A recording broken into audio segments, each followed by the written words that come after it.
श्री 1008 श्री अभिनंदन नाथाय नमः श्री दिगंबर जैन समाज पंचायत समिति ललितपुर उत्तर प्रदेश। इस कार्यक्रम के पुण्यार्जक हैं श्री दिगंबर जैन अतिशय क्षेत्र क्षेत्रपाल जी मंदिर station road civil line Lalitpur Uttar Pradesh. अध्यक्ष इंजीनियर अनिल जैन अंचल, महामंत्री डॉक्टर अक्षय जैन टडिया, प्रबंधक राजेंद्र जैन थनवारा, पूर्व पार्षद मोदी पंकज जैन वरिष्ठ पार्षद, सीनियर मैनेजर श्री सनत कुमार जैन मलैया।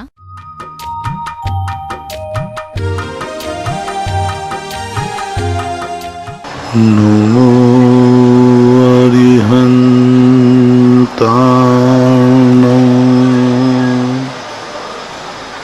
नमो सिद्धाणं नमो आयर्याणं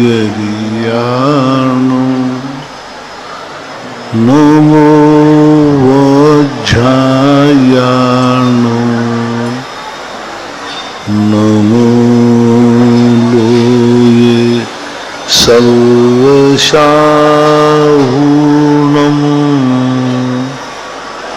पंच परमेष्टि भगवान की जय। आचार्य श्री गुरुवर कुंद महाराज की जय। आचार्य श्री गुरुवर विद्यासागर महाराज की जय। परम पूजनीय निर्यापक श्रमण पूज्य श्री सुधा सागर जी महाराज की, पूज्य एलक श्री 105 धैर्य सागर जी महाराज की, समस्त मुनि संघ की जय। पूज्य श्री के चरणों में समस्त जिज्ञासा करताओं की ओर से कोटि कोटि नमोस्तु वंदन करता हूँ। पूज्य श्री महेंद्र जैन पत्रकार इंदौर से, गुरुवर नमोस्तु। गुरुदेव, अनाहारक शरीर से क्या अभिप्राय है और ये शरीर किनका होता है? इस शरीर के धारक अपना जीवन कैसे चलाते हैं? अनाहारक शरीर का अर्थ होता है कर्मण काय योग से। कर्मण काय योग में आहार की जरूरत नहीं पड़ती, नौ कर्म की जरूरत नहीं पड़ती, इसलिए विग्रह गति में जीव अनाहारक होता है। तो इस प्रकार से, और जाकर के जब केवली समुद्घात करते हैं उस समय कर्मण योग के समय अनाहारक होता है।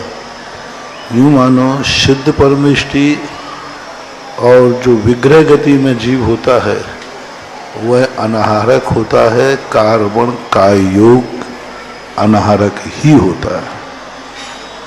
अर्पिता थांदला से नमोस्तु गुरुदेव। चिदेश चिदभाव और चेतना क्या होता है? चिदेश चिदभाव और चेतना। चिदभाव कर्म चिदेश करता चेतना क्रिया था। चिदभाव कहलाता है चैतन्य के प्रति अपने आत्म स्वरूप के लिए जो भाव होना।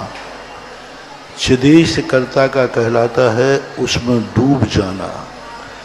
चेतना कहलाती है उसको अनुभव में लाना, उसकी अनुभूति करना।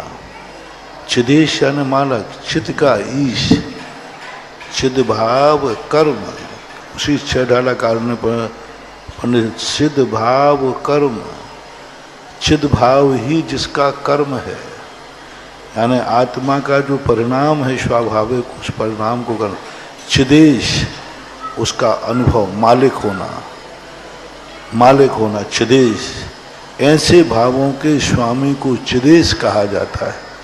चेतना उसकी साक्षी बनना, अनुभव करना, आनंद लेना। चेतना, अनुभव, आनंद की चेतना एक क्रिया है। चिदभाव कर्म है, चिदेश करता है।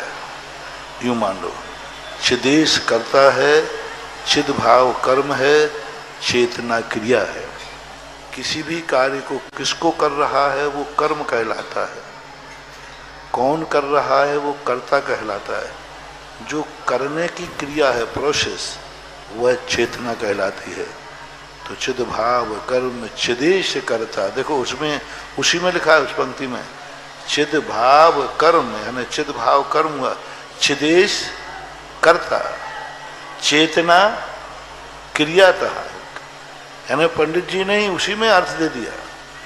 चिदभाव को कर्म मानो, चेतना को कर्ता मानो, चिदेश को कर्ता मानो और चेतना को चिद भाव कर्म चिदेश कर्ता, तीनों को अलग अलग करना।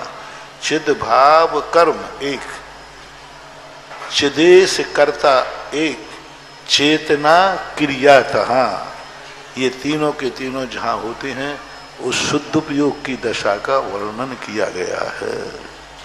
विमला पारुल मेहरोनी, नमोस्तु गुरुदेव। महाराज श्री, मैंने एक जगह के मंदिर में देखा कि वहाँ के लोग सोने चांदी के द्रव्य मंदिर जी से पैसे देकर खरीद लेते हैं और उसी द्रव्य से पूजन कर लेते हैं और उसी सोने चांदी की द्रव्य से पूजन करने के बाद वापस अपने पास रख लेते हैं, तो क्या ऐसा उचित है? गलत, बहुत गलत। चाहे सोने का हो चांदी का हो, एक बार पूजा में चढ़ने के बाद वह सुधा द्वारा उपयोग में नहीं लिया जा सकता। इससे अच्छा है कि आप चांदी के चावलों से, चांदी से न करके देसी जो चावल है उन्हीं से कर लो, तो उसमें भारी पुण्य है। ये लोभ करना कि चढ़ा करके फिर ले लेना, अष्टद्रव्य चांदी की क्यों चढ़ाई, किसने कहा था? किसने कहा था? क्यों दिखावा करते हो, क्यों प्रदर्शन करते हो कि हम चांदी की पूजन से कर रहे हैं और बाद में वही कि वही तुम उठा के पुनः दूसरे दिन ले लो? तो इससे तो महान दोष है। इससे अच्छा है कि जो आपके छोटे से चावल, छोटी सी चिटक और छोटी सी लौंग, उतना करो, कम से कम तुम्हारा मोह तो नहीं जागेगा। मोह जाग गया, चांदी महंगी है, अरे ये तो 20 ग्राम चांदी हो गई, 50 ग्राम चांदी हो भी, अब 10 ग्राम चांदी 6000 की है, 100 ग्राम 6000 की, 10 ग्राम की 600 रुपए की, तो 600 रुपए की, और 20 ग्राम चल गई तो 1200। अरे 1200 रुपया की द्रव्य चढ़ गई। अच्छा है वो 2 रुपया की द्रव्य चढ़ा दो, कम से कम मोह तो नहीं जागेगा। मालपुरा से टोंक राजस्थान, नमोस्तु गुरुदेव। आपने प्रवचन में कहा था कि आहार दान में पैसे नहीं देना चाहिए, आहार दान में पैसे देने वालों को पाप लगता है। तो हमारे यहाँ कोई पूछ रहे हैं कि शास्त्र में कहाँ लिखा है कि पाप लगता है? आप तो उनके भक्त हो इसलिए आप ऐसे कहते हो, आपकी तो व्यवस्था हो जाती है आपके महाराजों की, लेकिन जिन साधुओं की व्यवस्था नहीं होती उनके लिए क्या करें? भोजन दान और आहार दान में पैसा नहीं लिखा है। आहार दिया जाता है, आहार की रसीद नहीं कटती है। आहार दिया जाता, आहार के उपलक्ष्य में रसीद कटवा सकते हो, आहार की रसीद नहीं कटती। कहीं भी शास्त्रों में, पूरे शास्त्रों में ये लिखा है, उद्दिष्ट का त्याग, मूलाचार में उनको बता दो, मूलाचार में श्राप का, सभी जितने शास्त्र हैं सब में लिखा है।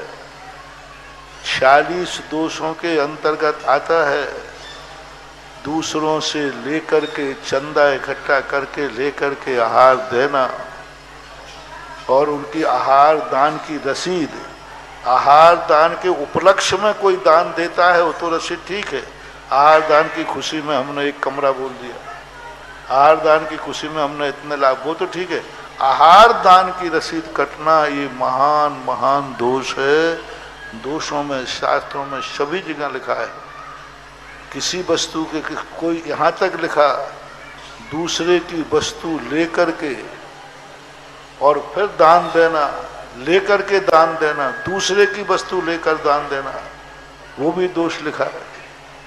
अब आप 46 दोष पढ़िए, उद्गम उत्पादन दोषों में आगम में आया है, उनको पढ़ा दीजिए कि आप 46 दोष को पढ़ लें तो फिर हो जाए।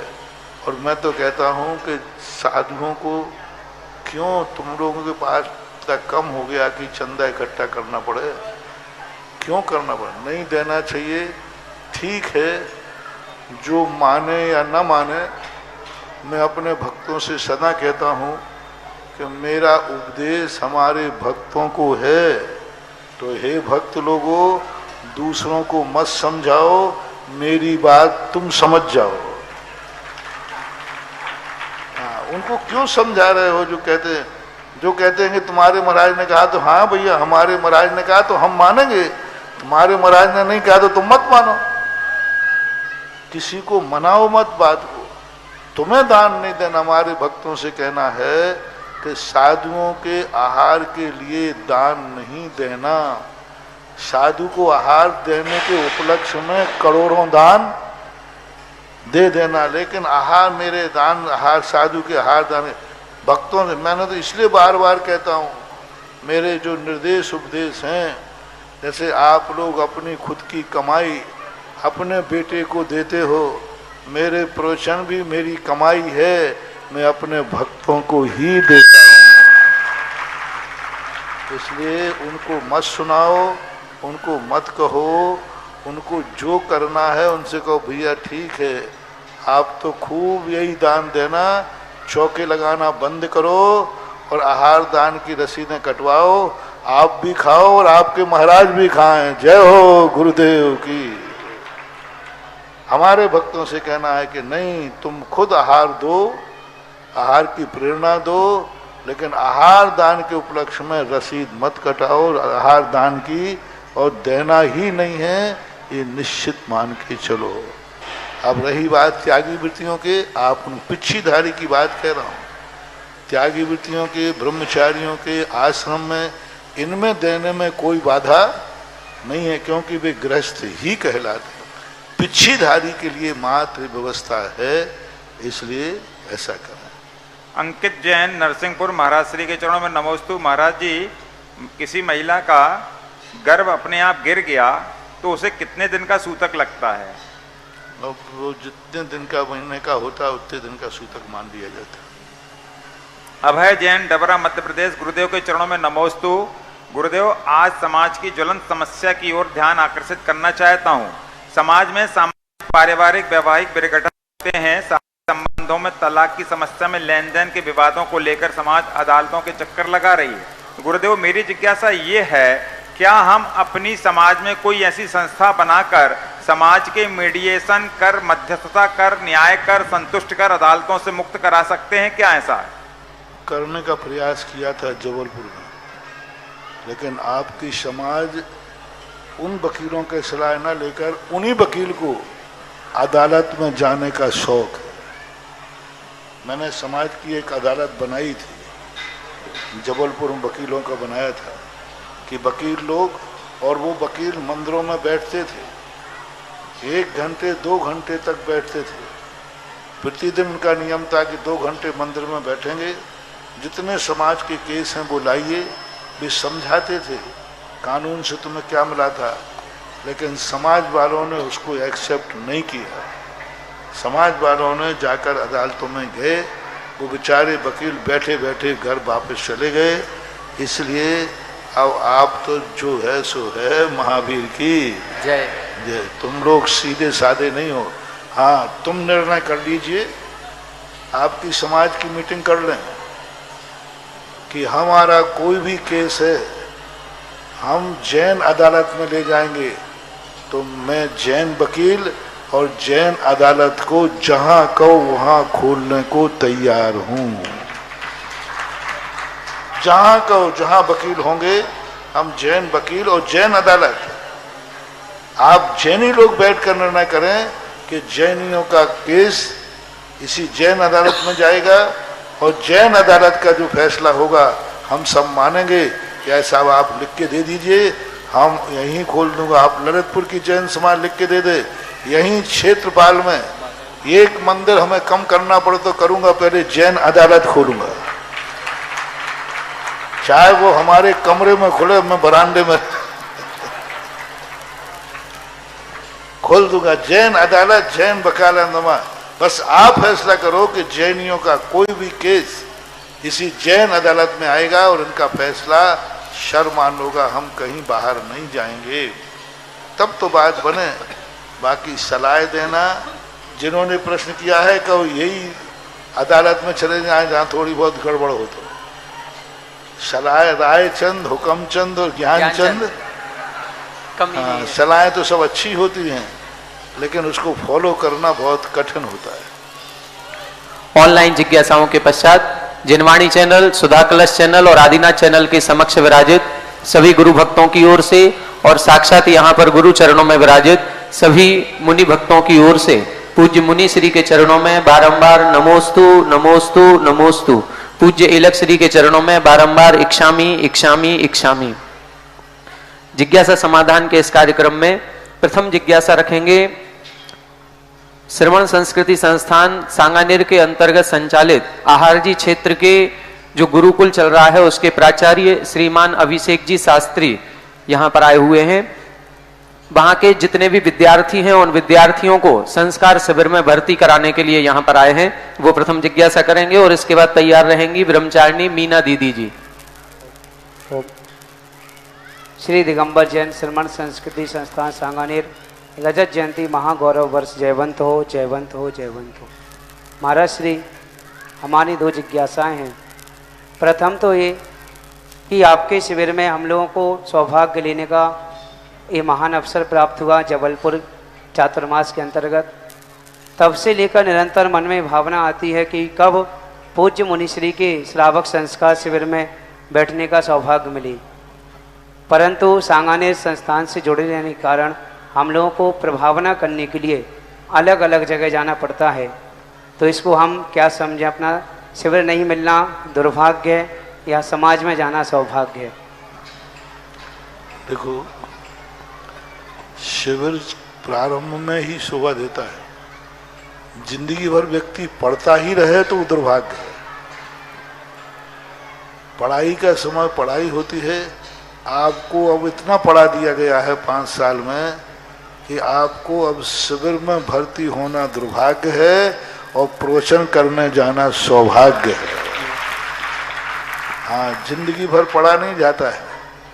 पढ़ाने की योग्यता आ जाने के बाद फिर आपको प्रवचन करना बहुत जरूरी है, क्योंकि आप वो शिविर में जो सिखाया जाता है वो सब 5 साल में शास्त्री बनकर के सीख चुके हैं। इसलिए प्रवचन में जाना आप लोगों का बहुत बड़ा कार्य है। बड़ी रुचि से उत्साह से ही जाना चाहिए।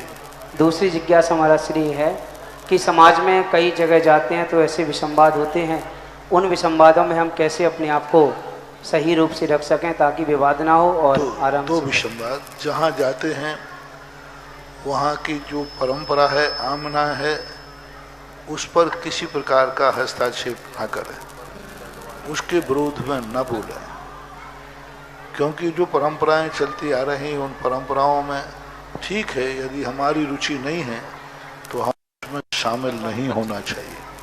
कह देना चाहिए भाई मैं आपका विरोध कर नहीं रहा हूँ और मैं इसका समर्थन करता नहीं। एक बार कुछ प्रश्न ऐसे आते हैं जिनको ये कह के टाल देना कि साहब मुझे इसका उत्तर नहीं आता है। एक सवाल में हमेशा अपन क्या करेंगे, हम ये कह देंगे तो लोग कहेंगे पंडित जी का आएंगे, तो कहना हो भैया हम छोटे पंडित जी हैं तो छोटा सा ज्ञान, क्योंकि विसंवाद उनको समझना ही नहीं है। कुछ लोग तो सभा में इसलिए बैठते हैं कि उनको प्रश्न करके मचाना है, उनको समझना कुछ नहीं। आप देखना कई लोग प्रश्न करके और यहाँ वहाँ बैठे उत्तर, हमारे उत्तर नहीं सुनते। प्रश्न तो कर दिया, अब उनको उत्तर नहीं सुनना, बस वो अब यहाँ वहाँ देखते रहते हैं। तो ऐसा जान करके उत्तर नहीं देना चाहिए। और जिन कार्यों में विसंवाद की स्थिति है उनको प्रवचनों में नहीं लेना चाहिए। या तो फिर इतना प्रभाव होना चाहिए कि विसंवाद कोई कर ही नहीं सके, इतना अपने आप में प्रभाव होना चाहिए कि विसंवाद करने वाले के हर प्रश्न का जवाब ऐसा होना चाहिए कि वो प्रश्न करे उसको ऐसा जवाब मिले कि सारी सभा तुम्हारे पक्ष में हो जाए, वो अकेला रह जाए। उसने प्रश्न किया, जवाब ऐसा दो कि सारी सभा कहे कि हाँ ये सही है, फिर वो दोबारा प्रश्न नहीं करेगा। और यदि ऐसा प्रश्न देने की हिम्मत नहीं है तो अनजान बन जाओ, कहना साहब आप किसी बड़े महाराजों से, बड़े पंडितों से प्रश्न कर लेना, इस प्रश्न के संबंध में मैं कुछ भी नहीं बोल सकता। चलिए जिज्ञासा करेंगी ब्रह्मचारिणी मीना दीदी जी, इसके बाद तैयार रहेंगे श्रीमान रमेश चंद जी भोपाल।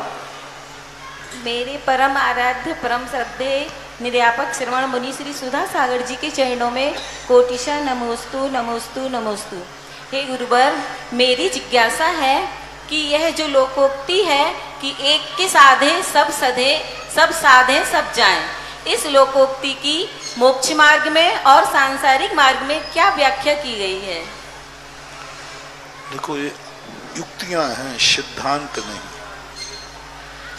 एक साधने का अर्थ होता है हमारी स्थितियां जो सच्चा मार्ग हो उसको एक साधना। हमारे यहाँ एकांत कहा है, सम्यक एकांत कहा है, लेकिन वही एकांत मिथ्या भी कहलाता है। यदि हमारा मालूम है कि आंख ही देखती है, कान नहीं देखता है, ये एक साधन सब सदें, हम सोचें कान भी कभी देखने लग जाए, नहीं देख सकते। और कई चीज़ों में यदि हम इसको अपने व्यवहार में लगा दें तो बड़ा गलत हो जाए। घर में रह करके यदि आप एक की तरफ ही प्रवृत्ति करोगे तो घर टूट जाएगा। आपने सोचा कि घर में आप लोग 10 लोग रहते हैं, उनमें एक को आप सिद्ध कर लो, बाकी सब भाड़ में जाएं, क्या लेना देना है, तो घर टूट जाएगा। घर के मुखिया को पूरे परिवार को साधना पड़ेगा, एक को साधना नहीं। जो परिवार के साथ रहते हैं उनको परिवार के साथ साधना पड़ेगा। संघ में रहते हैं साधु संघ, उनको सब साधुओं को साधना पड़ेगा। राजनेता रहते हैं, राजा को सबको साधना, मंत्री है, मुख्यमंत्री है, उसको सब विधायकों को साधना पड़ेगा।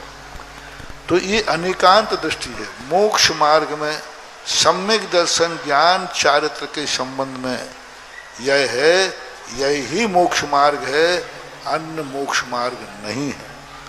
लेकिन इस युक्ति को सब जगह करोगे तो अंत में जाकर परेशान हो जाओगे। मान लीजिए एक ने साथ नहीं दिया, जिसको तुम साध रहे थे वो मर गया, दूसरा कहेगा अब तुम भी मरो साथ में। क्यों? तुम जिसको साध रहे थे वो चला गया, अब तुम भी मरो, पर दूसरा हमारे विरोध में चला जाएगा। और ऐसे विरोध में जाएगा कि वो हमारे लिए दुख का कारण बन जाएगा। इसलिए सभी स्थानों पर नीतियां नहीं लगाना। सिद्धांत अलग चीज है, नीति और मुहावरे अलग चीज है। नीतियां कुचित कजादित व्यक्तिगत घटनाओं से बनती हैं, और नीतियां सही ही हों ऐसा कोई नियम नहीं है। घर का भेदी लंका ढाए। लंका। अब बताओ, विभीषण ने अच्छा किया था कि बुरा? और वही को तुम बदनाम कर रहे हो।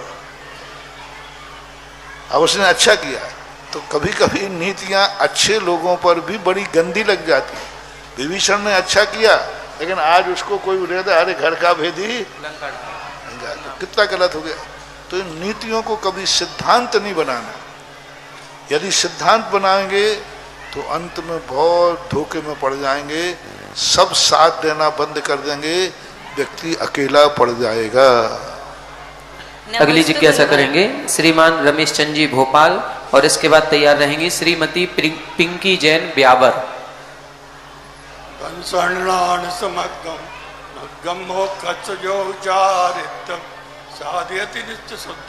साधु सावनी नमो तस्।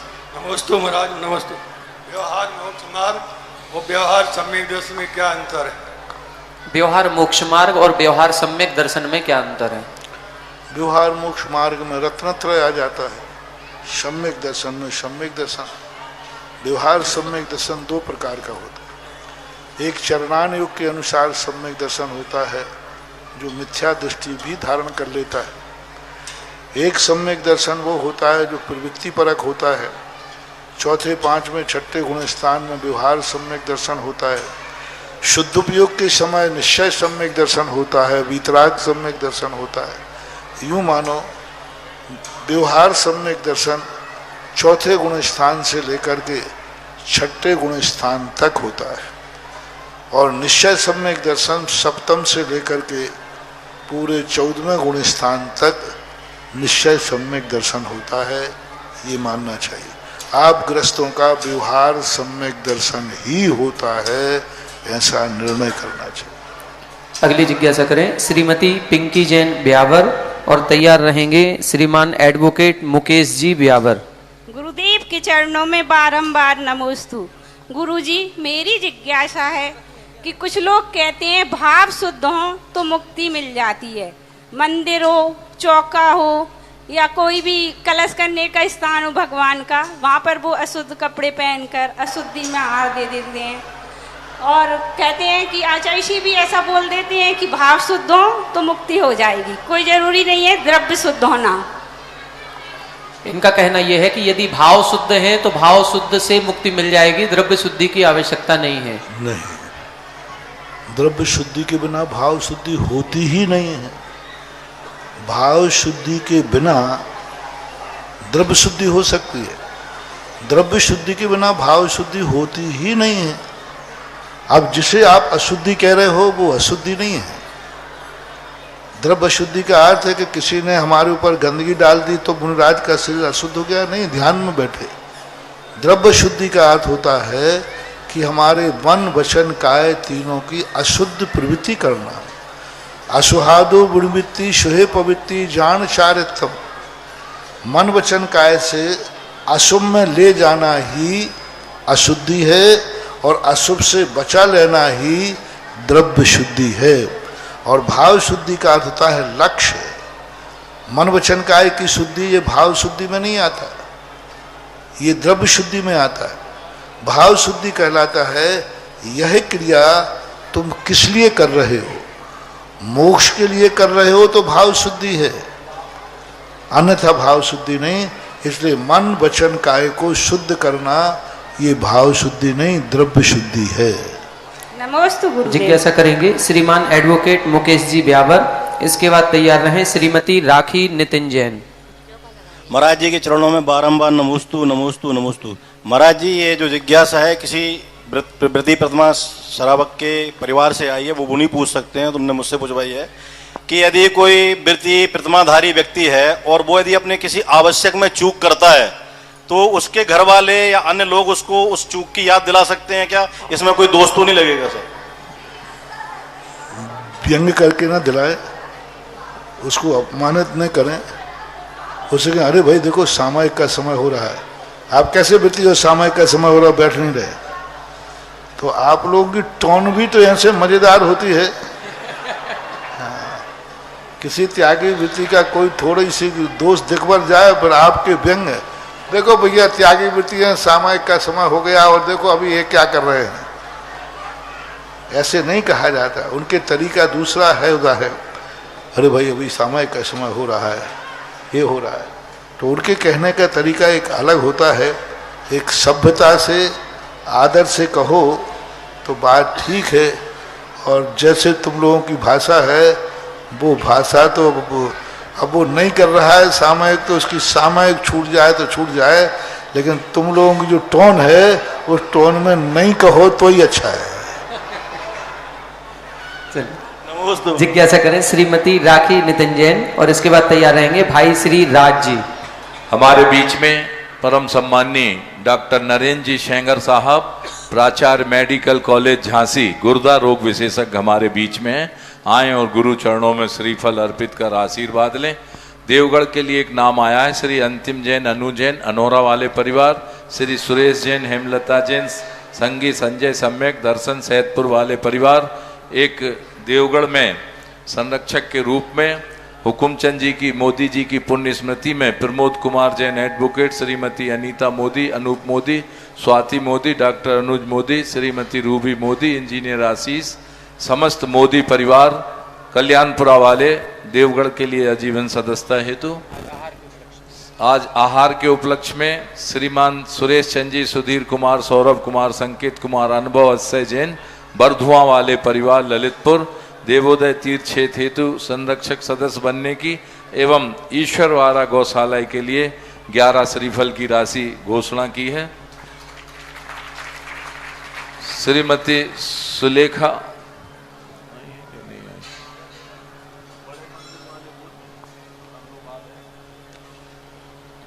आज का ये परम पावन सौभाग्य पूज्य गुरुदेव के पावन सत्संग श्री चरणों में बड़े मंदिर जी में आज जो नवीन वेदिका, मंदिर, शिखर, ध्वजा, कलश सारा एक साथ निर्माण का एक वेदिका जो सौभाग्य, बड़े बाबा की वेदिका सौभाग्य, 171 कलश 13 श्रीफल में हमारे श्रीमान कुशल चंद जी, पूर्व महामंत्री एडवोकेट साहब, आनंद कुमार जैन, सौरभ जैन, आशीष जैन, पीयूष जैन, पुनीत जैन, भरतेश, अविरल दक्ष समस्त वैद्य परिवार आए और गुरुदेव के चरणों में श्रीफल अर्पित करें।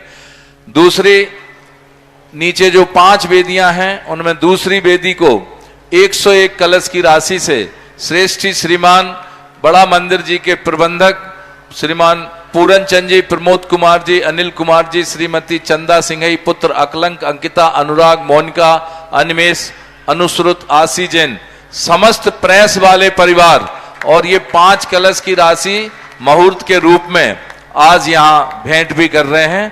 आए और श्रीफल अर्पित करें। 71 कलश की राशि श्रीमान सनत कुमार जैन, पूर्व प्राचार्य वर्णी जैन इंटर कॉलेज एवं श्रीमती इंदिरा जैन, धीरेन्द्र कुमार जैन, सुनीता जैन, हार्दिक, हर्षित जैन, ललितपुर, इंजीनियर राजेंद्र रागनी, इंजीनियर अभिक, परीयूष जैन, गुड़गांव हमारे प्राचार्य स्वर्गीय प्राचार्य महोदय सनत कुमार जी, उनके परिवारजन ने ये सौभाग्य हासिल किया है एक वेदी मंदिर पूरा बनाने का। इसके साथ ही हमारे सम्माननीय बड़े मंदिर जी के पूर्व प्रबंधक स्वर्गीय श्री शीलचंद जी कड़ंकी, श्री वीरेंद्र कुमार, राकेश कुमार, नरेंद्र कुमार जी, समस्त कड़ंकी परिवार, हमारे नरेंद्र जी पहलवान जो युवाओं के और उसके संरक्षक भी हैं व्यायामशाला के, आ जाएं और श्रीफल अर्पित करें सह परिवार। और फिर पुनः एक 71 कलश की राशि से बड़े मंदिर के प्रबंधक जी श्री अजीत जी गदियाना जी आ जाएं और ये राशि ग्रहण कर लें।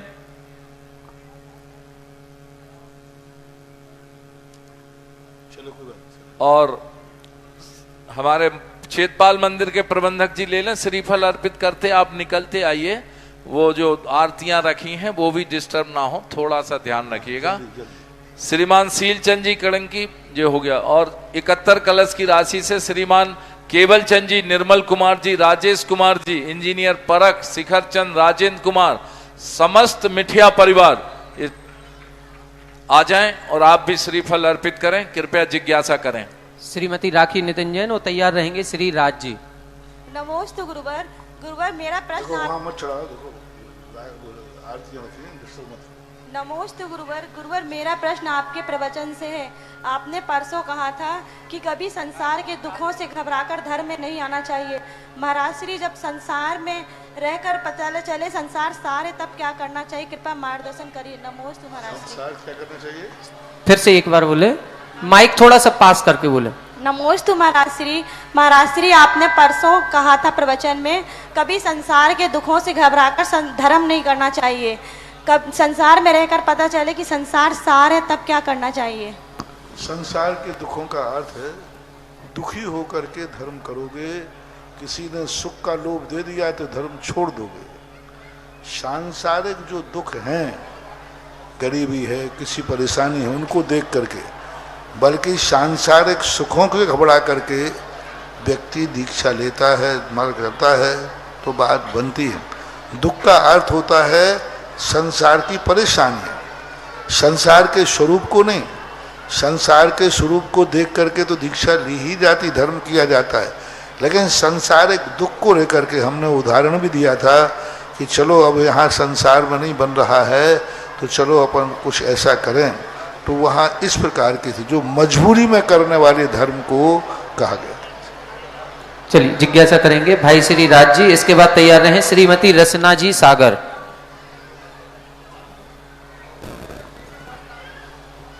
जिज्ञासा करें। भक्ति कलश में कुछ नाम प्राप्त हुए हैं। श्रीमान राजकुमार जी एडवोकेट, अर्पित जैन, अंबर जैन ललितपुर, श्रीमान सनत कुमार जी, अतुल जी, अमित जी, अर्चित जी, आगम, अक्षत, पीयूष जैन घीवाले ललितपुर, श्रीमान महेंद्र जी, डॉक्टर सिद्धांत जैन नई बस्ती ललितपुर, श्रीमान अरुण जी मोदी चौबयाना ललितपुर, श्रीमान डॉक्टर राकेश जी सिंघई गदियाना परिवार Lalitpur, Shriman Rakesh ji Modi, Amit Modi, Ankit Modi Lalitpur, Shri engineer Manoj Singhai, Shrimati Sindhu Singhai, engineer Arpit Singhai, doctor Asika Jain station road Lalitpur, Shriman Vinaykant जी, छविल दास जी दोषी परिवार गुजरात। गुरुदेव के चरणों में बारंबार नमोस्तु। महाराज श्री मेरा प्रश्न यह है कि पुराने समय में माता पिता अपने बच्चों को छात्रावास गुरुकुल में भेजते थे। वहाँ पर उन्हें ज्ञान के अभ्यास तथा चरित्र निर्माण की भी शिक्षा दी जाती थी। लेकिन वर्तमान समय में देखा जा रहा है कि बड़े बड़े स्कूल बन गए हैं और माता पिता चाहते हैं कि हमारे बच्चे उन स्कूलों में पढ़ें, लेकिन वहाँ पर उन्हें ज्ञान का अभ्यास तो कराया जाता है, लेकिन चरित्र निर्माण की कोई शिक्षा नहीं दी जाती है। तो हमारे से इसके लिए हम सभी क्या करें कि जिससे उन्हें। मैं क्या करूं, तुम्हारे मम्मी पापा उनको समझाओ। हमने तो गुरुकुल खोल दिए। ये देखो आहार जी गुरुकुल के बच्चे आए हैं, सांगानेर में गुरुकुल खोल दिया, खनिया धाने में गुरुकुल खोल दिया। तुम स्कूल बंद कराओ, गुरुकुल में खोलता जाऊंगा। नमस्ते महाराज। लेकिन अपने पापा को मनाओ कि हमें क्यों भेज रहे हो वहाँ पर। यदि तुम स्कूल में भेजोगे पापा तो तुम्हारे बुढ़ापे में मैं काम नहीं आऊँगा, और गुरुकुल में भेजोगे तो मैं बुढ़ापे में क्या, मरने के बाद भी तुम्हारी चिता पे दीपक जलाऊंगा। हाँ, तुम्हारे बुढ़ापे में काम आऊँगा और मरने के बाद भी चिता पे दीपक जलाऊंगा। सम्मा कहते ना, सम्मा जलेगी, है ना। मरने के बाद भी हम तुम्हारे लिए पूजेंगे। अब ये तो सब समझने की वाली बातें हैं। थोड़े दिन बाद व्यक्ति लौटेगा। अभी ये 20-25 साल से ये चल रहा है, कुछ समय बाद व्यक्ति लौट रहे हैं। आज लोगों ने अपने बच्चों को हायर एजुकेशन पढ़ाना धीरे धीरे बंद कर रहे हैं। बच्चियों को में भी बहुत बड़ा प्रभाव पड़ रहा है, क्योंकि बच्चियां जिस ढंग से पढ़ कर के दोनों कुलों को कलंकित कर रही हैं, उस कलंक के कारण से माता पिता पढ़ाने में डरने लगे हैं और ये सोचने लगे हैं बच्ची के जितने जल्दी हो।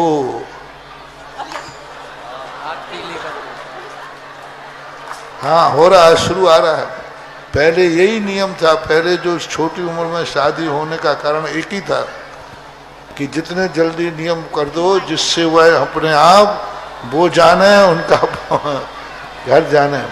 तो ये भी अब धीरे धीरे आ रहा है, क्योंकि इसके दुष्परिणाम, एजुकेशन के जो दुष्परिणाम हैं, ये लोगों को चेता रहे हैं, चेतना पड़ेगा। श्रीमती रचना जैन सागर, इसके बाद तैयार रहेंगे श्रीमान अजय जी अलवर। मेरे गुरुदेव को नमोस्तु नमोस्तु नमोस्तु। हे गुरुदेव, मेरी जिज्ञासा यह है कि यदि हम किसी भी मंगल कलश की स्थापना करते हैं और वह जमीन पर गिर जाए और हमें पता ना हो, ठीक करना चाहिए। जमीन पे गिरने पर कम से कम उसका प्रायश्चित करके एक माला फेर लेना चाहिए। जिज्ञासा करेंगे श्रीमान अजय जी अलवर, और इसके बाद तैयार रहें कुमारी शैली जैन। हमारे बीच में श्रीमती सुलेखा, रचित अस्मिता, रजित नैन्सी भोपाल से हमारे बीच में हैं। भक्ति कलश की नगद राशि लेकर के आप पधारे हैं। फिर क्या प्रबंधक जी कृपया राशि ले लें। और 29वां श्रावक संस्कार शिविर 2022 के उपलक्ष्य में जो आरती सजाओ प्रतियोगिता थी, उसमें 20 सांत्वना पुरस्कार और 3 प्रथम द्वितीय तृतीय हैं। मैं अभी उनके नाम पढ़ूंगा। यहाँ पर केवल प्रथम द्वितीय तृतीय ही आएंगे।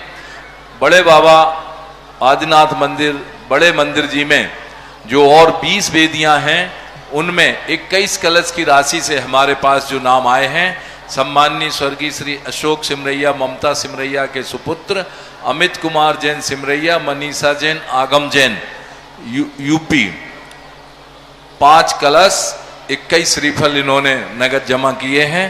आए और श्रीफल अर्पित करें। दूसरा वेदी का सौभाग्य हासिल किया है श्रीमान हुकुमचंद जी, निर्मला देवी, श्री संतोष कुमार, अर्चना देवी, धर्मेंद्र कुमार, श्वेता मलैया, सिद्धार्थ कुमार, सीमा, सैलू, नीलम जैन, आर्यन, आगम, आर्या, अंकित, सालू, शैलजा, अतिशय, आजा, आरबी, पूर्वांशी, बंश, समस्त भावनी वाला परिवार। और 21 कलश की राशि में तीसरा श्रीमान महेंद्र कुमार जी, बाबूलाल जी कठरिया, श्री देवेंद्र कुमार जी कठरिया, श्री पदमचंद जी कठरिया, सुमत कुमार कठरिया, गुलाबचंद जी कठरिया, बाबूलाल जी कठरिया, कलश कुमार जी, हुकुमचंद कठरिया एवं पौत्र प्रपौत्र कठरिया परिवार, समस्त कठरिया परिवार ने एक वेदी का सौभाग्य हासिल किया है।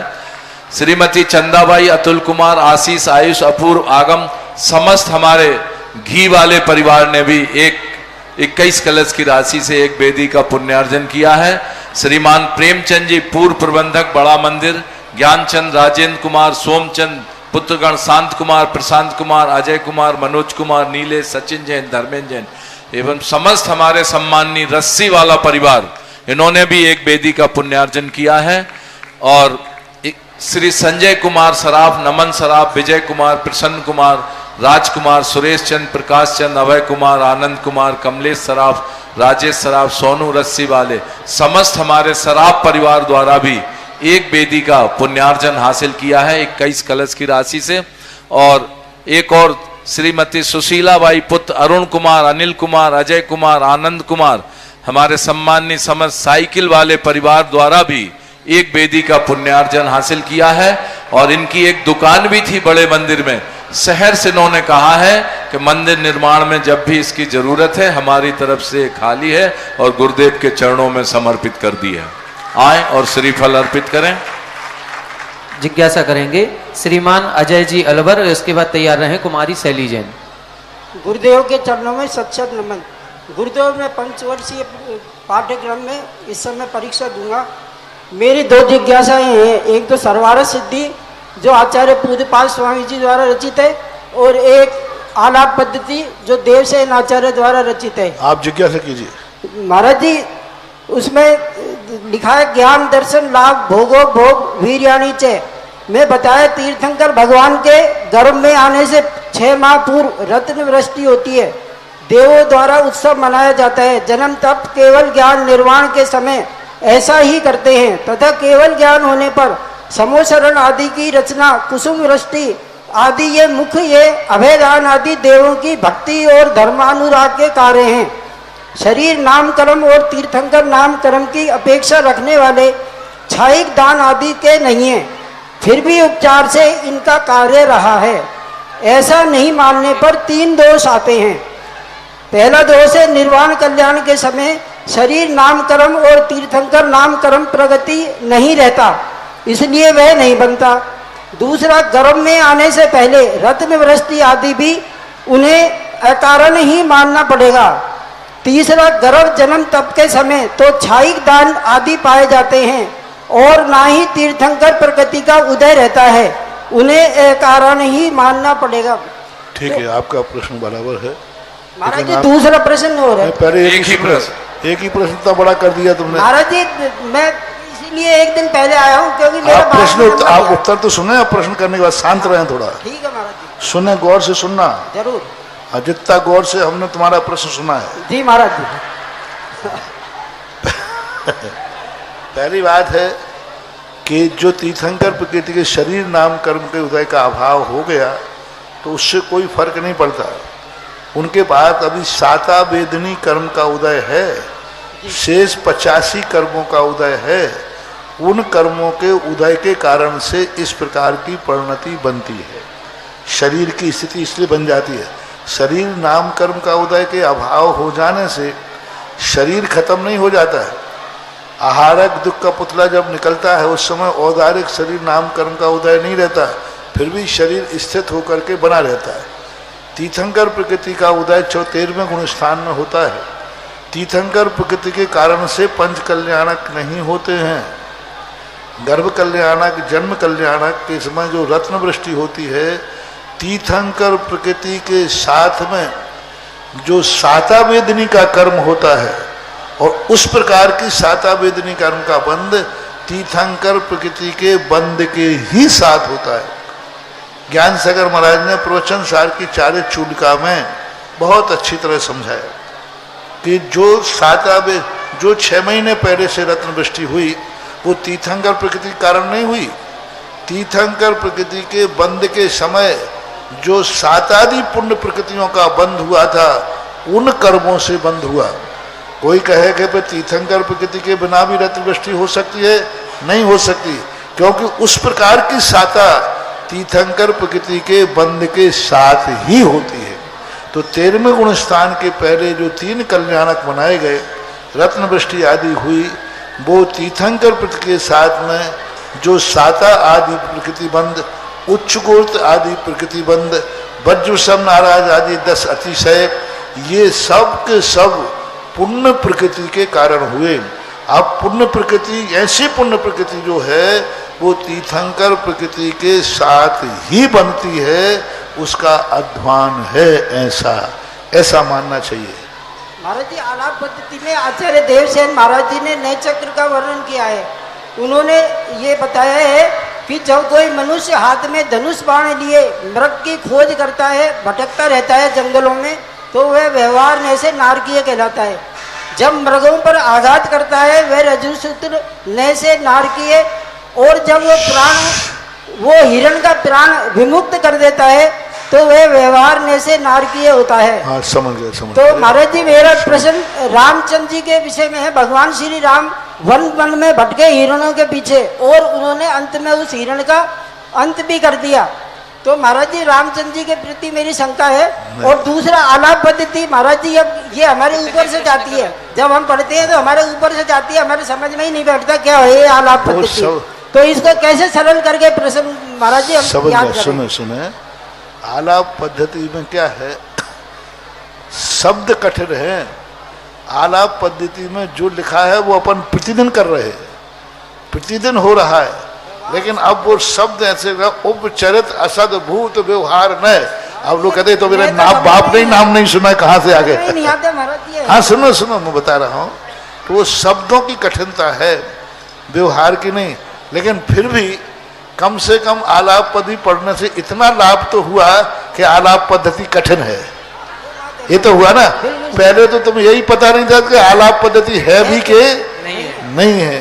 तो देखो, मेरा सिद्धांत है, एक व्यक्ति स्कूल गया ही नहीं, क्योंकि मैं इसलिए नहीं जाता हूं कि मैं फेल हो गया, फेल होऊंगा, और एक व्यक्ति स्कूल गया और फेल हो गया, तो जो फेल हुआ उसको डांट पड़ रही थी, गधा कहेंगे। दूसरा कहता है, यार देखो मैं इसलिए क्लास में गया ही नहीं, एडमिशन नहीं लिया। तो एडमिशन नहीं लेना श्रेष्ठ है कि एडमिशन लेकर फेल हो जाना श्रेष्ठ है? दोनों में श्रेष्ठ कौन सा है?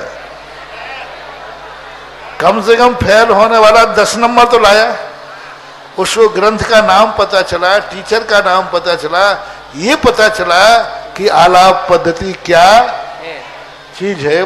तो आप जितना समझ में आए पूरा समझ, तो गणधर परमिष्टि को भी नहीं आया तो तुम और हमें क्या आएगा? महाराज जी, रामचंद्र जी के विषय में हाँ बता दे, तुम चिंता मत करो, सुनो तो सही, उतावली बहुत है तुम्हारे लिए।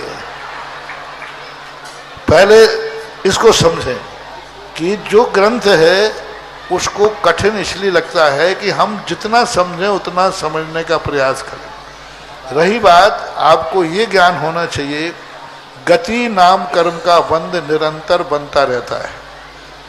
गति नाम कर्म बंध में कोई बाधा नहीं है। दूसरी बात है, नरक गति नाम कर्म के जो बंध में वहाँ परिणाम है। एक नारकी को धबला पुस्तक 7वीं में नयों की अपेक्षा से 7 प्रकार के नारकी कहे। जैसे किसी ने क्रूर भाव से मारने का भाव किया, क्रूर भाव से मरने मारने का भाव किया, वहाँ अर्थ ये है, एक सामान्य हिंसा का अर्थ नहीं है। वहाँ श्री राम के संबंध का जो हिरण का प्रसंग है वो एक बहुत बड़े अपवाद मार्ग है। उस मार्ग के कारण से कभी कभी कर्म का उदय ऐसा तीव्र आ जाता है कि देखो, सारे छायक सम्यक दृष्टियों ने युद्ध में कितनी हिंसा की, पांडव आदि ने कितनी हिंसा की, राम रावण के युद्ध में कितनी हिंसा हुई। तो वहाँ अविरत सम्यक दृष्टि होने के नाते कुचित का जाते कभी कसाय का उद्रेक आ जाए, वहां तो उन्होंने हिरण को ही मारा। भरत चक्रवर्ती तो अपने बाहुबली भाई को ही निपटा दिया था चक्र चला करके, वो तो बच गया, मारने में कसर क्या रखी थी, वो तो बच गया, ठीक है। तो अविरत सम्यक दृष्टि की अप्रत्याख्याना वर्णी कसाय का इतना तीव्र उदय आ जाता है, लेकिन वो क्षणिक किसी प्रसंगवत होता है। इसलिए चतुर्थ गुण स्थान में नरक गति का बंध नहीं होता है।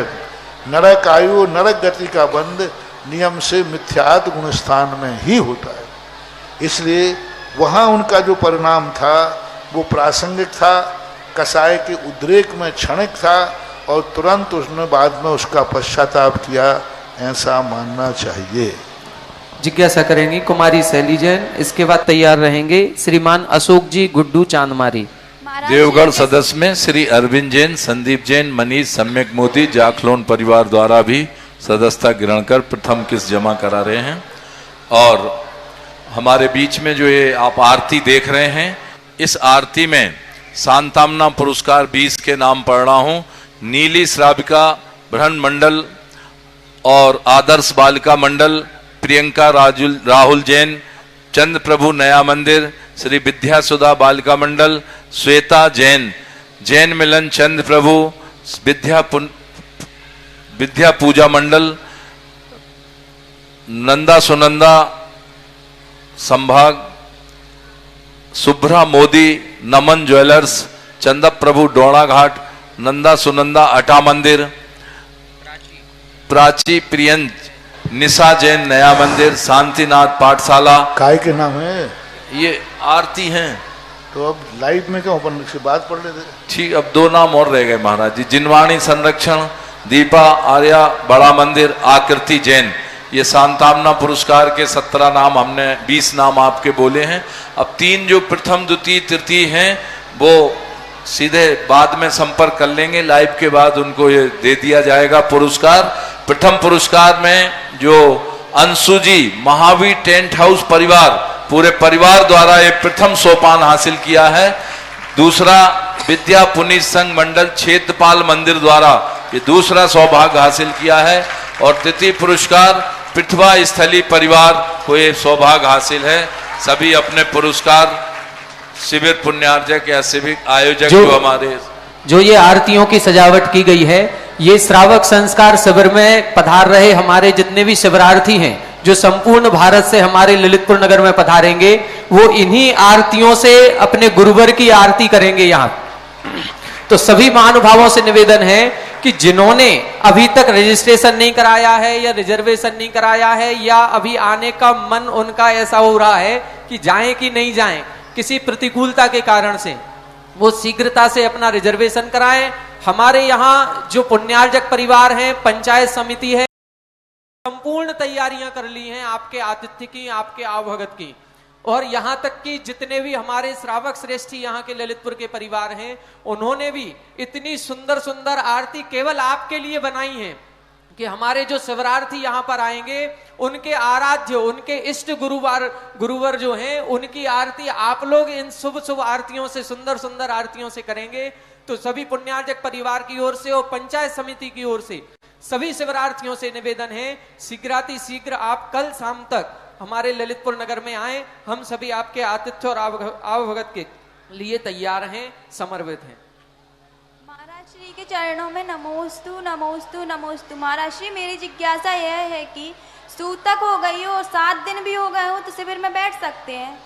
सूतक हो गई हो 7 दिन हो गए हैं तो शिविर में बैठ सकते। सूतक लगे 7 दिन हो गए हैं तो बैठ तो सकता है, लेकिन 3 दिन तक वो पूजन को न करे भाद्र पूजन से, और वो जिनवाणी को नहीं छुए, बाकी शामिल हो सकता है। नमोस्तु महाराज। जिज्ञासा करेंगे श्रीमान अशोक जी गुड्डू चांदमारी, और इसके बाद तैयार रहें विद्या पुनीत बहुमंडल की सभी सदस्याएं। मेरे आराध्य गुरुदेव नमोस्तु नमोस्तु नमोस्तु। माइक ऊपर करें थोड़ा सा। सुबह मॉर्निंग वॉक से वापसी में बिना स्नान के ऊपर क्षेत्रपाल जी मंदिर में शांति धारा देखते हैं, जो धार्मिक दृष्टिकोण से उचित है या नहीं, इसमें कोई पाप तो देखो नहीं भाऊ, देखने में कोई बाधा नहीं है, करने में बाधा है। देखने में कोई बाधा नहीं कहते। जिज्ञासा करें विद्या पुनीत बहुमंडल की सभी सदस्याएं। इसके बाद तैयार रहें श्रीमान राजू सेठी मड़ावरा। मेरे आराध्य गुरुवर के चरणों में विद्या पुनीत बहुमंडल की हम सभी बहनों के द्वारा कोटिशा नमोस्तु। महाराज श्री, महाराज श्री, समर्थन और विरोध हमेशा विचारों का होना चाहिए, व्यक्ति का नहीं। परंतु महाराज श्री वर्तमान युग में विरोध व्यक्तिगत होने लगे हैं, वैचारिक नहीं। तो इसमें हम कैसे परिवर्तन ला सकते हैं? जो व्यक्तिगत विरोधों की जो स्थिति बन रही है, इसका मूल कारण है व्यक्तिगत स्वार्थ। जब व्यक्ति के व्यक्तिगत स्वार्थ आ जाते हैं तो वह कहीं ना कहीं से अपने परिणामों को ऐसा, उससे स्वयं को ही हानि होती है। जो व्यक्तिगत विरोधों को मंदिर की जाजम पर लाते हैं, व्यक्तिगत विरोधों से जो व्यक्ति धर्म से दूर होते हैं, उनको एक दिन बहुत नुकसान होता है। आज प्रातःकाल मैंने बड़े मंदिर में कहा था कि तुम्हारी किसी ने तुम्हारे लिए इस प्रकार का छेड़ दिया जिससे तुम धर्म से दूर हो जाओ, तो वो तो जीत गया। वो चाहते ही था कि तुम्हारी इज्जत बढ़ रही है, इज्जत घट जाए। यदि तुमने उसको एक्सेप्ट कर लिया तो ऐसे बुरे दिन आ जाते हैं कि फिर वो समाज में बैठने लायक भी नहीं रहते। हमेशा अपने अशुभ दिन को भूलना चाहिए। यदि किसी ने आपको गाली दी है तो उस गाली को जितने जल्दी भूल जाओ और जितना कम दूसरों को सुनाओ उतना ही तुम्हारी इज्जत है। मान लो किसी ने तुम्हें गाली दे दी थी, अब उसके दो रूप हैं। तुम जल्दी भूलो और अपने मुंह से कभी मत बोलना कि इसने हमें गाली दी थी, क्योंकि अभी तक तो तुम्हें ही मालूम था, अब 4 को और पता चल गया तो वे 4 लोग कहेंगे ये गाली लायक था तब तो दी गई थी। इसलिए जब तुम्हें गाली मिले या तुम्हारा कोई अपमान करे, बहिष्कार करे, तुम्हारे लिए निंदा करे, उस समय अपने मुंह से उस निंदा को, उस गाली को कभी किसी को मत बताना कि एक बार मेरे लिए किसी ने गाली दी थी। जो ज्ञानी व्यक्ति होगा, होशियार व्यक्ति होगा, और बल्कि क्या होगा, क्यों भाई मैंने सुना है कि फलाने व्यक्ति ने तुम्हारा बड़ा अपमान किया, साहब मुझे तो ध्यान नहीं है, उसने तुम्हें गाली दी, साहब देखो मुझे तो इतना ध्यान नहीं है। उल्टा बोल दो, ध्यान है तो भी बोल दो। अपने किए हुए अपमान को कभी अपने मुंह से मत बोलना। जितने बार तुम अपने मुंह से बोलोगे उतने बार तुम्हारा पुण्य का क्षय होगा और दुनिया तुम्हारी खुद की हंसी उड़ाएगी। और कभी यदि सम्मान हुआ हो तो उसको 100 लोगों को बताना, मालूम मेरा एक बार सम्मान हुआ था। अपमान की बात मत सुनाओ, भूल जाओ, क्योंकि सामने वाला चाहते ही है कि तुम धर्म से दूर हो जाओ, और उस समय तुम्हें धर्म दूना करना चाहिए, डबल करना चाहिए, जिससे कि लोग ये समझें कि कोई भी, और कर्म भी ये समझेगा कि तुम्हें धर्म से कोई दूर नहीं कर सकता। अन्यथा धीरे धीरे धीरे धीरे तुम इतने बाहर हो जाओगे, पता ही नहीं चलेगा कि तुम ललितपुर में हो भी कि नहीं हो। श्रीमान राजू सेठी मड़ावरा, इसके बाद तैयार रहें श्रीमती नेहा गौरव कठरिया, बड़ा मंदिर। महाराज श्री सकल दिगंबर जैन समाज मड़ावरा एवं मेरे परिवार की ओर से कोटि कोटि नमोस्तु। मेरा प्रश्न है कि शांति धारा के पश्चात अर्घ्य चढ़ाने के बाद क्या अपन अभिषेक कर सकते हैं? अब ये सब परिस्थितियां हैं, मजबूरी है, मार्ग नहीं है, लेकिन कोई परिस्थिति ऐसी पड़ जाती है कि अब कहीं जल्दी जाना है, अभिषेक पूजा के बाद पूजा कर लेट हो जाएंगे, कर लिया बाद में कर लिया, तो इसको मूल मार्ग मत बनाओ, मजबूरी की बात अलग है। श्रीमती नेहा गौरव कठरिया, इसके बाद तैयार रहे भाई श्री अकलंक जी प्रेस वाले है क्या? अकलंक भैया आप आ जाए। जिसका नाम बोला जाए वो शीघ्रता से पहले खड़े हो जाएं। मुनि श्री के चरणों में कोट सा नमोस्तु नमोस्तु नमोस्तु। महाराज जी जिज्ञासा है कि एक जीर्ण शीर्ण पुराना मंदिर जीर्णोद्धार कराने में ज़्यादा श्रेष्ठ है या नया मंदिर बनाना ज़्यादा श्रेष्ठ है? अब देखो, मुझे ये बता दो अकलंक बाबू, दादाजी की सेवा करना श्रेष्ठ है कि बच्चे का पालन करना श्रेष्ठ है? दादाजी की सेवा करना श्रेष्ठ है। दोनों में बता दो। अब जो आप लोग करो वही मैं कर लूँगा। दादाजी की सेवा है, दादाजी की सेवा करने में श्रेष्ठ है। ये कहवे की बातें हैं, नहीं ये सब कहवे की बातें हैं। सब लोग दादाजी को छोड़ करके अपने बाल बच्चों को लेकर के रास्ता नाप लेते हैं। अच्छा ये है दोनों की सार्थकता। वस्तुतः कौन कम कौन ज्यादा है ये निर्णय करने की अपेक्षा कहाँ किस चीज की जरूरत है वो महत्वपूर्ण है।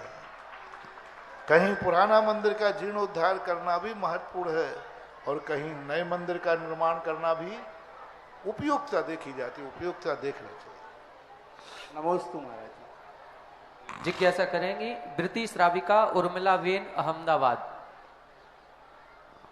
शीघ्रता से माइक पीछे पहुंचा दे दें पीछे। इसके बाद तैयार रहेंगे श्रीमान प्रमोद जी मोदी एडवोकेट। नमोस्तु महाराज, नमोस्तु नमोस्तु। महाराज जी तीसरी प्रतिमा सामायिक में क्या पढ़ना चाहिए और कितने टाइम तक पढ़ना चाहिए? क्या सामायिक 48 मिनट तक क्या पढ़ना चाहिए? माला फेरना चाहिए बस और कुछ?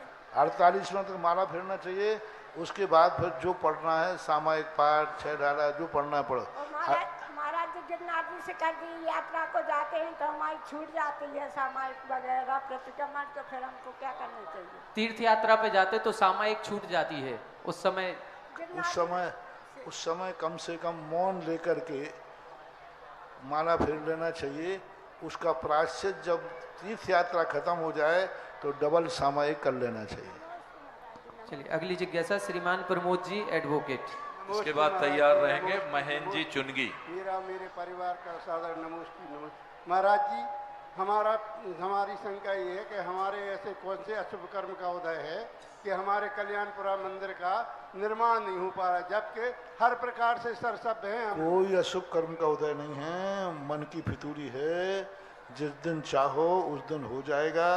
कोई करने नहीं चाहता और आपसी में एकता नहीं होने कारण है। सभी चीज कर्मों को दोष मत दो, नाचना आवे आंगन टेढ़ो। श्रीमान महेंद्र जी चुनगी और इसके बाद तैयार रहेंगे एकता सिंगई मुंगावली।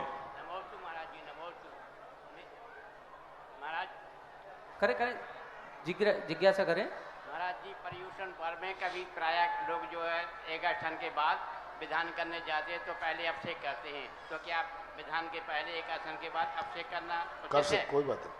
मध्याह्न का भी अभिषेक का उल्लेख मिलता है विधान के समय, लेकिन वह भी वहाँ के मंदिर की व्यवस्था जैसी हो। व्यवस्था का उल्लंघन मत करो।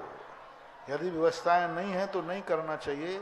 भगवान को नमोस्तु करके भी विधान कर सकते हो, और व्यवस्था है तो शाम को विधान करते समय भगवान का अभिषेक शांति धारा कर सकते हो। क्योंकि हमारे यहाँ त्रिकाल पूजा करे करावे। प्रातःकाल की पूजा अलग है, मध्याह्न की पूजा अलग है, लेकिन फिर भी व्यवस्था देख के करना चाहिए, अनिवार्य नहीं है। व्यवस्था में ये भी ध्यान रखें कि जैसे हमारे मूल नायक अभिनंदन नाथ का अभिषेक एक बार होता है, तो अब ये नहीं कि हमें विधान करना तो हम करेंगे फिर नहीं करेंगे। नहीं, मैंने पहले ही कह दिया व्यवस्था है। मूल नायक का करना जरूरी नहीं है। एक छोटी सी मूर्ति उठा करके भी अभिषेक करके विधान शुरू किया जा सकता है। हाँ, नहीं तो कई लोग कहेंगे महाराज जी ने तो हाँ कह दिया। नहीं, मैंने बिल्कुल नहीं कहा। जो व्यवस्थाएं कमेटी की हैं, अभिषेक मिले या ना मिले, कमेटी की व्यवस्था भंग नहीं होना चाहिए। अभिषेक नहीं मिलने पर उतना दोष नहीं है, कमेटियों की व्यवस्था भंग करने का महान दोष माना जाता है। परम पूज्य मुनि श्री जी के चरणों में बारंबार नमोस्तु। मुंगावली से सिंगई परिवार और पूरे मुंगावली की ओर से सभी माता जी की ओर से बारंबार नमोस्तु। महाराज जी मेरा प्रश्न यह है कि जैसे कोई ऊपरी बाधा हो जाती है तो उसमें अगर अपन को अदर समाज के किसी पंडित वगैरह किसी के पास जाना पड़ता है? पहली बात है ऊपरी बाधा हो तो जब बात करूं, है ही नहीं ऊपरी बाधा, कोई को नहीं ऊपरी बाधा। महाराज जी ऊपरी बाधा जिनको हो मैं झाड़ता हूँ, दूसरी का क्यों जा रहे हो? मैं तो बैठा हूँ तुम्हारा बाप और भूतों का बाप।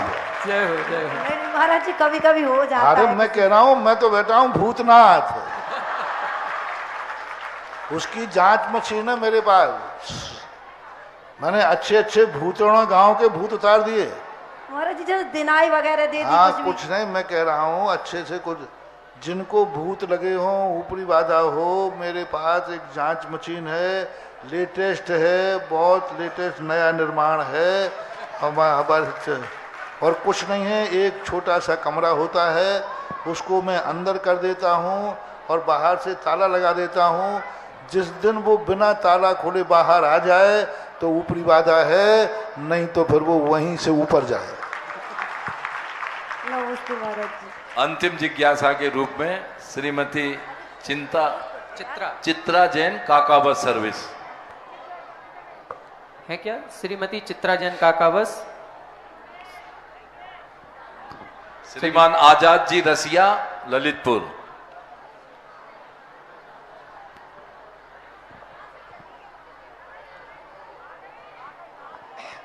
गुरुदेव के चरणों में मेरा और मेरे रसिया परिवार की ओर से बार बार नमोस्तु नमोस्तु नमोस्तु। गुरुदेव मेरी शंका ये है कि भगवान जब विहार करते हैं तो उनके आगे धर्म चक्र चलता है, तो वो किस अतिशयोक्ति का कारण है? धर्म की प्रभावना का कारण है। जैसे आप लोग ध्वजा लेके चलते हैं, ऐसे एक धर्म चक्र प्रभावना होती है जिसको सभी लोग ये चाहते हैं कि ये धर्म का जुलूस है, तीर्थंकर का जुलूस है, वो एक संकेत है। नमस्ते। आज की जी शीघ्रता से पूछें। महाराज जी को काकावास सर्विस की तरफ से त्रिकाल बंदन नमस्तु नमस्तु नमस्तु। महाराज जी, एक गरीब परिवार है जो वो प्रतिदिन 10 रुपए दान करता है, और एक जो अमीर परिवार है, मतलब इसके पास सब कुछ है, वो 100 रुपए दान करता है। तो इन दोनों में मतलब किसका पुण्य ज्यादा है? और महाराज जी गुड़गांव में और अब दिल्ली देखो में ये सब बातें हैं, ऐसी बातें हैं कि जो प्रसंग के अनुसार भी कही जाएंगी। जब मंदिर बड़ा बनाना हो तो बड़ा दान देने वाला ही प्रशंसनीय है, और जब बड़ा मंदिर नहीं बनाना हो तो मक्के के दाने भी चल जाएंगे। महाराज जी ऐसा नहीं कह सकते हैं। यदि बड़े आदमी बड़े ना हो तो फिर बड़े बाबा का मंदिर कैसे बनता है, क्षेत्रपाल कैसे बनता है? नहीं महाराज जी, वो यदि अपन यही कहते हैं कि कम दान देने वाला गरीब है वो, तो उनके दान से पैसा बनने वाला नहीं है। जो काम जिसके पैसे से हो जाए उसको पुण्य लगता है, सीधी बात। और महाराज जी गुड़गांव में और दिल्ली में, यहाँ पे महाराज जी देवी देवता ज्यादा पूछते हैं, जैसे पद्मावती देवी है, क्षेत्रपाल है। ओम शांति। आज ये इधर जगह कर दें, यहाँ पे थोड़ी सी व्यवस्था बना दें आरती के लिए। आज की आरती का सौभाग्य, पूज्य गुरुवर की आरती करने का परम पावन सौभाग्य हमारे सम्मानित श्रीमती तन्वी जैन, आनंद भोजनालय, हमारे सतीश जी बंटी बजाज परिवार, पूरा आनंद भोजनालय परिवार द्वारा आज का ये सौभाग्य हासिल किया है। सभी लोग आ जाएं और आज की आरती करेंगे। आरती लगा दीजिए भैया।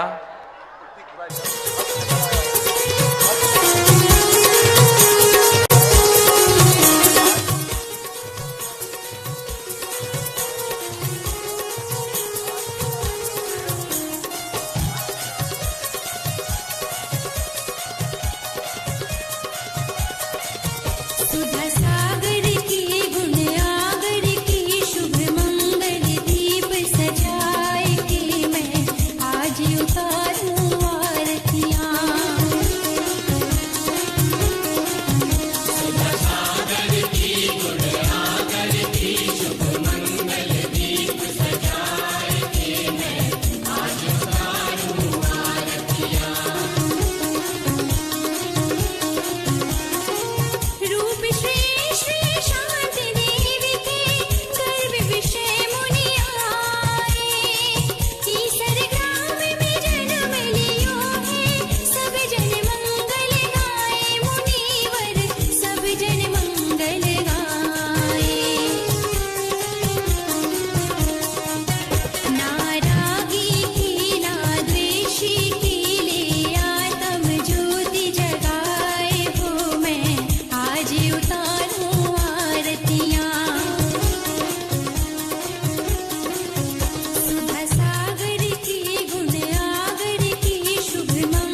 श्री 1008 श्री अभिनंदन नाथाय नमः श्री दिगंबर जैन समाज पंचायत समिति ललितपुर उत्तर प्रदेश। इस कार्यक्रम के पुण्यार्जक थे श्री दिगंबर जैन अतिशय क्षेत्र क्षेत्रपाल जी मंदिर station road civil line Lalitpur Uttar Pradesh. अध्यक्ष इंजीनियर अनिल जैन अंचल, महामंत्री डॉक्टर अक्षय जैन टडिया, प्रबंधक राजेंद्र जैन थनवारा, पूर्व पार्षद मोदी पंकज जैन वरिष्ठ पार्षद, सीनियर मैनेजर श्री सनत कुमार जैन मलैया।